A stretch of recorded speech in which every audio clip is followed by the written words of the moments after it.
అంటే ముఖ్యమంత్రులు మంత్రులు అని జనరలైజ్ చేయలేం కానీ ప్రస్తుతం మాత్రం 2 తెలుగు రాష్ట్రాల ముఖ్యమంత్రులని ఎవరు ప్రశ్నించగలిగే పరిస్థితి లేదా ఎందుకంటే ప్రశ్నించడాన్ని సహించలేకపోతున్నారు. ఇది ఒక సమస్యగా ఉంది. సరే, చంద్రబాబు నాయుడు గారి గురించి అయితే మనకు బాగా తెలుసు. జాగ్రత్త అని అసెంబ్లీలోనే వేలు చూపించి అంటాడు. మనందరం టీవీల్లో కూడా చూసాం. అందుకని శాసనసభ్యులు మాట్లాడడాన్ని సహించలేని చంద్రబాబు నాయుడు గారు జనం మాట్లాడితే సహిస్తారా? సహించరు. అయితే ఆ భయం కొంతకాలం ఉంటుంది జనానికి. కానీ ఈ భయం డిగ్రీ కాస్త అసంతృప్తి, ఆవేశానికి, ఆగ్రహానికి కూడా మారుతుంది.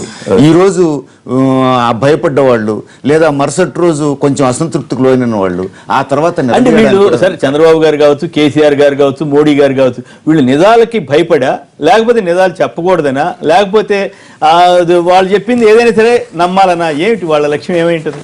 ఇప్పుడు జనాన్ని మాట్లాడనివ్వడం మొదలు పెడితే వాళ్ళ గోత్రాలన్నీ బయటకు వస్తాయి. అందుకని జనాన్ని మాట్లాడనివ్వకుండా ఉంటే కప్పుచ్చుకోవచ్చు అనేది వాళ్ళ భ్రమ.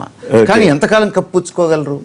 జనం రోడ్ల మీదనే నిలదీసిన ఇదే చంద్రబాబు నాయుడు గారిని విద్యుత్ ఛార్జీలు పెంచినప్పుడు. అందుకని జనంలో అసంతృప్తి ఆగ్రహంగా మారినంత వరకు ఇది నడుస్తుంది. అది ఆగ్రహంగా మారిన తర్వాత వాళ్ళు నడవలేరు. మరి ఎందుకు వాళ్ళు ఇంత సీనియర్లు కూడా అట్లా చేస్తారా? అదే సమస్య. దీపం ఉన్నప్పుడే ఇల్లు చక్కదిద్దుకుందాం, ఎందుకంటే ఆ తర్వాత దీపం మనకు ఉండేట్లేదు అనేది వీళ్ళకి అనుభవంలో ఉంది. 5 ఏళ్ళు అంతే. జనం 5 ఏళ్ళకి ఎన్నుకున్నారు. ఈ 5 ఏళ్లలో మనం చలాయించుకున్నాం.